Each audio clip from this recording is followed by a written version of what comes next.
여러분, 원달러 환율이 참 많이 올라가죠. 인정사정 볼 것 없이 올라간다. 뭐 그렇게 이야기할 정도로 원달러 환율은 굉장히 많이 올라갑니다. 5월 2일 기준으로 원달러 환율은요. 1265.1원이에요. 1265.1원은요. 1250원이라는 심리적인 마지노선까지도 깨버렸습니다. 그만큼 말입니다. 원달러 환율이 폭등하고 있다는 이야기예요. 그런데 1265.1원도요. 지난 3월 19일에 비하면 굉장히 낮죠. 2020년 3월 19일에 얼마였습니까? 1285.7원이었잖아요. 그때는 코로나19 때문이고요. 2022년 4월 28일에도요. 1272.5원까지도 올라갔습니다. 여러분 보시다시피 위기도 아닌데 그죠? 위기도 아닌데 지금 환율은 폭등하고 있거든요. 금융위기 때가 2008년 3월 2일이죠. 그때가 1570.3원까지 올라갔거든요.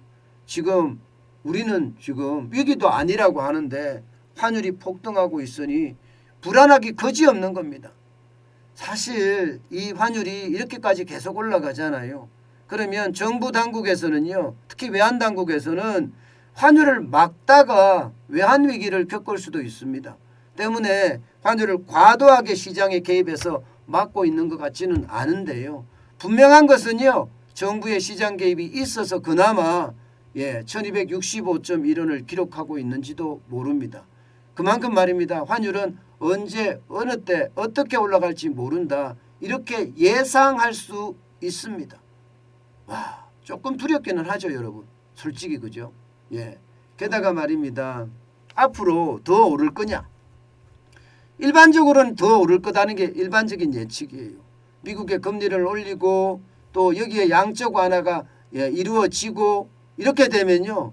금리는 빅스텝으로 자이언트 스텝으로 0.5% 내지는 0.75%씩 금리가 오르고 양적 완화는 한 달에 950억 달러씩 시장에 있는 달러를 빨아들이고 그렇다면 원달러 환율은 더 올라갈 가능성이 굉장히 크지요. 게다가 말입니다. 우크라이나 사태 그러니까 러시아가 우크라이나를 침공한 것 이거 더 상태가 악화될 가능성이 굉장히 큽니다. 게다가 말입니다. 5월 9일 전성절을 맞아서 러시아는 우크라이나에 전면전을 선포할 수도 있다는 이야기까지 나옵니다. 그러면서 말입니다. 몰도바에 대한 침공도 이루어질 거다. 이런 이야기까지 나오거든요. 그러면 벌써 말입니다. 전쟁의 양태가 러시아 참전했죠. 벨라루스 참전했죠. 우크라이나 참전돼 있죠. 몰도바까지 참전하죠. 그러면 인접국인 폴란드는 어떨까요? 또 몰도바의 인접국인 루마니아는 어떨까요? 이게 시장의 어떤 그 전쟁의 양상이 계속 확전돼 가는 양상이에요. 물론 올라갈 수도 떨어질 수도 있겠죠. 그러나 전체적인 분위기를 봐서는요. 이게 원달러 환율이 떨어질 거다 이렇게 얘기하는 경우는 거의 없습니다. 그만큼 말입니다. 당분간 올라갈 수밖에 없다는 것이 시장 전문가들의 예측이고요. 또 여러분들하고 저하고 계속 공부를 하면서 말입니다. 원달러 환율이 올라갈 수밖에 없는 상황들만 계속 만들어지고 있다. 이게 보이시죠? 저도 그렇게 보입니다. 앞으로 당분간 올라갈 수밖에 없다. 이렇게 보이는 것은 어쩔 수 없는 상황입니다. 그러면 내려갈 때가 언제냐? 이것도 중요하잖아요. 원달러 환율이 많이 올라가면 올라갈수록 우리 경제에 주는 타격은 그 어느 때보다 크기 때문입니다. 실제로 말입니다. 내려갈 때쯤은요. 아마 불확실성이 해소되면 안정되지 않을까 이렇게 예측합니다. 사실 오일 쇼크가 있었던 1970년대 1980년대 초만 하더라도 강달러가 계속되다가요. 이게 오일 쇼크에 대한 문제가 점점 해결되고 여기에 물가 문제가 해결이 되니까 사실 달러의 어떤 하락이 이어졌거든요. 그러다가 말입니다. 안정기를 접어들다가 여러분도 알다시피 이게 2001년인가요? 2001년쯤에 다시 한번 닷컴 버블이라는 경제 위기가 한번 오게 됩니다. 그때 또다시 환율이 올라가더니 닷컴 버블이 끝나고 나니까 한 2002년을 기점으로 해서 쭉 또 내려가기 시작해서 안정기를 찾았거든요. 그러다가 지금 2020년 그야말로 코로나 위기가 오면서 말입니다. 또 환율이 또 폭등을 했어요. 그죠? 사실 그전부터 환율이 조금 올라가기는 했습니다만 이렇게까지 올라가리라고 예상을 못했거든요. 그래서 코로나19의 위기 때는 1285원까지 올라갔었잖아요. 그러다가 이게 안정이 되려 그러면 이제 몇 가지 요소가 충족이 되면 안정이 될 거다 이렇게 예상을 합니다. 가장 첫 번째 충족이 돼야 될 요소는요. 그 무엇보다 한미 통화 스와프가 해결돼야 된다.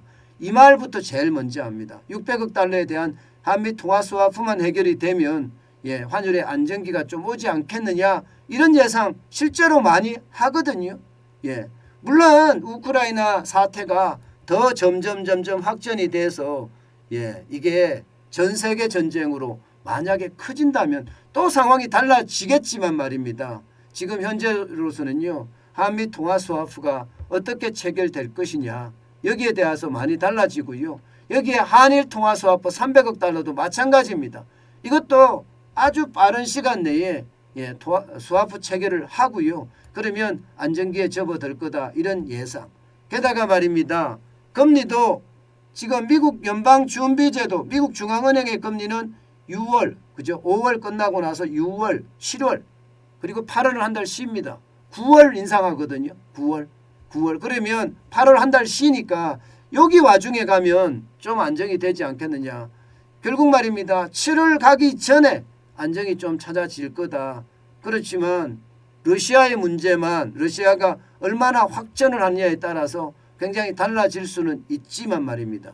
우리가 가지고 있는 통화 스와프나 또 금리 인상에 대한 불확실성이 해소되거나 이러면 조금은 나아지면서 특히 중국이 또 도시 봉쇄령이 조금씩 해결되면 그 문제도 좀 더 나아진다. 이런 방향으로 가지 않겠느냐. 이게 현재 환율에 대한 예상입니다. 그만큼 말입니다. 우리 시장의 환율에 대한 불안은요. 굉장히 커져요. 물론 정부도 개입합니다.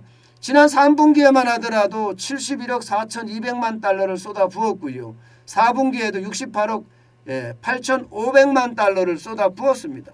실제 환율 상승에 정부의 외환보유고가 역할을 한 거예요. 근데 이제 문제는요. 우리가 실질적으로 현금성 외환보유고가 그렇게 많지 않다는 사실과 계속해서 이렇게 쏟아부을 수는 없는 입장이라는 사실. 그래서 그것이 시장의 어떤 변화는 조금씩은 가지고 올 수 있지만 분명한 것은요. 중국의 어떤 도시 봉쇄령이 더 악화된다면 이게 우리에게도 나쁜 영향을 더 끼칠 수 있겠다. 게다가 우크라이나 사태도 마찬가지고요. 어쨌든 지금보다 폭등하리라고 생각은 안 한다고 해요. 1,300원까지 갈 수도 있지만 정부가 1,300원까지 가게끔 놔두지 않을 거다 하는 게 일반적인 시장의 전망이거든요. 때문에 왜냐하면 1,300원이 가면 진짜 위기를 이제 국민들까지도 많이 느끼게 되거든요. 지금도 많이 느끼고 있는 편이지만 1,300원이라는 것은 굉장한 불안을 느낄 수 있는 요소입니다. 그렇게까지 가게는 안 놔둘 거라고 예상을 하기 때문에 좀 더 시간이 지나면 안정의 모양새가 되지 않겠느냐 하는 게 시장 전문가나 또 저의 예상입니다.